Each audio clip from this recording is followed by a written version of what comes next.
हम एक important topic के बारे में डिस्कस करेंगे, that is about the atom chemistry का काफ़ी इंपॉर्टेंट चैप्टर है और जहाँ पर जनरल साइंस पूछी जाती है वहाँ पर यहाँ से कई बार क्वेश्चन बनता है।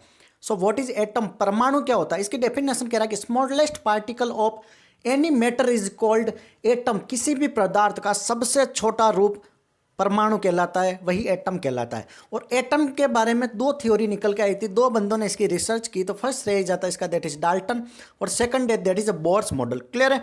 तो फर्स्ट है दैट इज डाल्टन और सेकंड है that is Bohr's model. Clear है यहाँ तक? ओके। अब एटम निकल के आ गया, मान लो ये एक एटम निकल के आ गया, ठीक है, this one is an atom. Atom क्या? This one is an atom. For example carbon dioxide की बात करते हैं तो सी, कार्बन अपने आप में एक एटम है, ऑक्सीजन एक अपने आप में क्या एटम है। क्लियर है?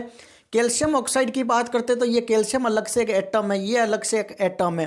तो समझ में आ गया कि छोटे से छोटा टुकड़ा जिसके वापस टुकड़े नहीं किए जा सकते, smallest particle. Atom can neither be created nor be destroyed. ठीक है, दैट इज एटम। सिंपल परमाणु का आपको पता चल गया। ओके। अब एटम भी तीन सब एटॉमिक पार्टिकल से मिलकर बना है। कितने? 3 सब एटॉमिक पार्टिकल से मिलकर बना होता है, दैट इज एटम। 3 सब एटॉमिक पार्टिकल से मिलकर बना होता है। वो सब एटॉमिक पार्टिकल क्या है? That is proton. फर्स्ट है दैट इज प्रोटॉन, सेकंड है दैट इज न्यूट्रॉन। कौन सा है सेकंड? That is neutron. और थर्ड वन है that is electron, that is electron. First है प्रोटॉन, सेकंड है न्यूट्रॉन, थर्ड है दैट इज इलेक्ट्रॉन। यहां तक कोई डाउट है? जो भी डाउट हो आप कमेंट बॉक्स में बता देना। मेरी कोशिश रहेगी कि सारी चीज़ें आपको क्लियर करा लूँ। तो सबसे पहले एक चीज़ आएगी, जो एटम होता है, एटम के अंदर एक न्यूक्लियस होता है। एटम के अंदर क्या होता है? न्यूक्लियस होता है। और न्यूक्लियस होता है, ये किसने बताया था? That is by Rutherford. Nucleus के बारे में किसने बताया था? That is about the Rutherford ने बताया कि एटम के अंदर न्यूक्लियस होता है और न्यूक्लियस के अंदर प्रोटॉन और न्यूट्रॉन प्रेजेंट होंगे। न्यूक्लियस के अंदर न्यूक्लियस होगा और न्यूक्लियस के अंदर ही प्रोटॉन और न्यूट्रॉन दोनों प्रेजेंट होंगे। यहाँ तक क्लियर है? और प्रोटॉन और न्यूट्रॉन जब दोनों कंबाइन होते हैं तो इनको हम बोल देते हैं that is nucleon. That is nucleon. 1 marks question बनता है कि अंदर न्यूक्लियस होता है, किसने बताया? रदरफोर्ड ने। उस न्यूक्लियस के अंदर क्या होता है? Proton and neutron. प्रोटॉन और न्यूट्रॉन की कंबाइंड फॉर्म को अपन क्या बोलते हैं? That is nucleon. क्लियर है? ओके, यहाँ तक आपको क्लियर हो गया, यहाँ तक आपको क्लियर हो गया। अब हम थोड़ा सा ऊपर उठेंगे, थोड़ा सा हम एक्स्ट्रा चलेंगे। आपको न्यूक्लियस के बारे में पता चल गया, प्रोटॉन न्यूट्रॉन इनके बारे में डिस्कस कर लिया। ओके, प्रोटॉन होता है, न्यूट्रॉन होता है, इलेक्ट्रॉन होता है एटम के अंदर। यहाँ तक क्लियर है? Proton, neutron, electron. इलेक्ट्रॉन के बारे में किसने बताया था? किसने की थी discovery? That is J Thomson. J Thomson. Neutron के बारे में किसने बताया था? That is James Chadwick. James Chadwick who discover, that is James Chadwick. और यहाँ पर आता है हु डिस्कवर प्रोटॉन। तो यहाँ पर दो बंदे निकल के आते हैं, एक आते हैं दैट इज गोल्डस्टीन, एक आएंगे दैट इज गोल्डस्टीन, एक आएंगे दैट इज रदरफोर्ड, एक आएंगे दैट इज रदरफोर्ड। अब माय डियर फ्रेंड, प्रोटॉन के अगर क्वेश्चन पूछा जाए हु डिस्कवर प्रोटॉन, मान लो option A B C D और एक ऑप्शन में आपको दे रखा है मान लो दैट इज गोल्डस्टीन। क्लियर है? 3 कोई अदर दे रखे तो आपको गोल्डस्टीन पर टिक लगाना है। मान लो 4 ऑप्शन में से 3 ऑप्शन कुछ और है और सिर्फ रदरफोर्ड दे रखा है तो आपको क्या करना है?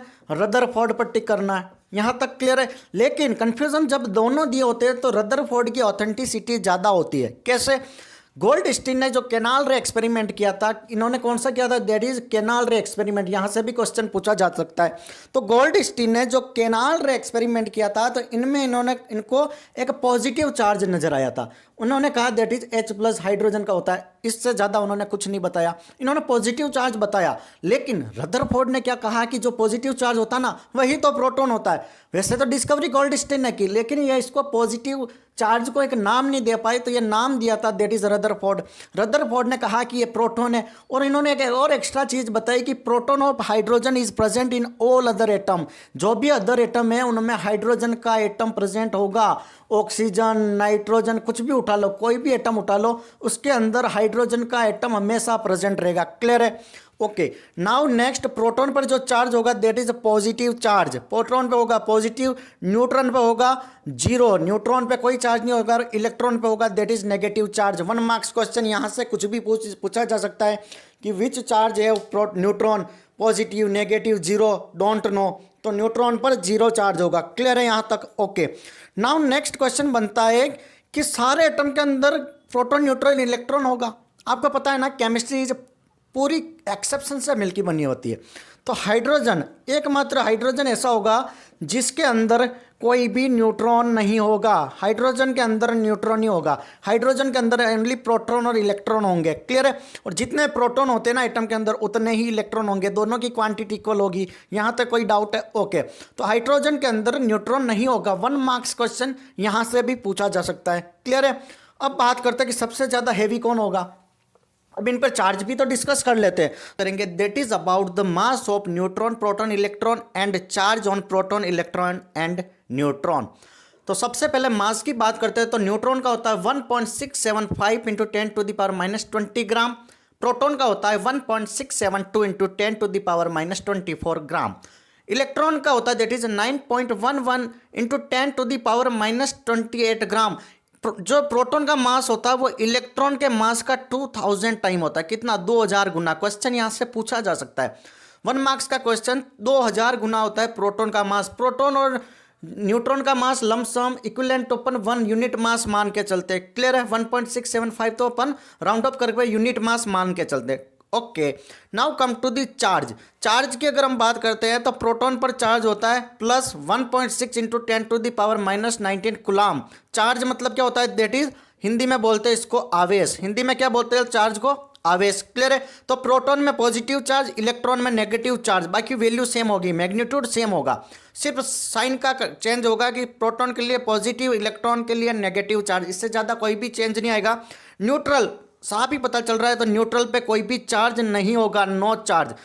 अब एक क्वेश्चन पूछा जाता है कि न्यूट्रॉन, प्रोटॉन, इलेक्ट्रॉन में सबसे हैवी कौन है? इलेक्ट्रॉन तो सबसे कम हो गया, ठीक है। अब प्रोटॉन और न्यूट्रॉन में देखो 1.675 है न्यूट्रॉन का और इसमें 1.672, तो सबसे हैवी कौन सा हो गया? न्यूट्रॉन। इसके बाद प्रोटॉन और प्रोटॉन के बाद इलेक्ट्रॉन।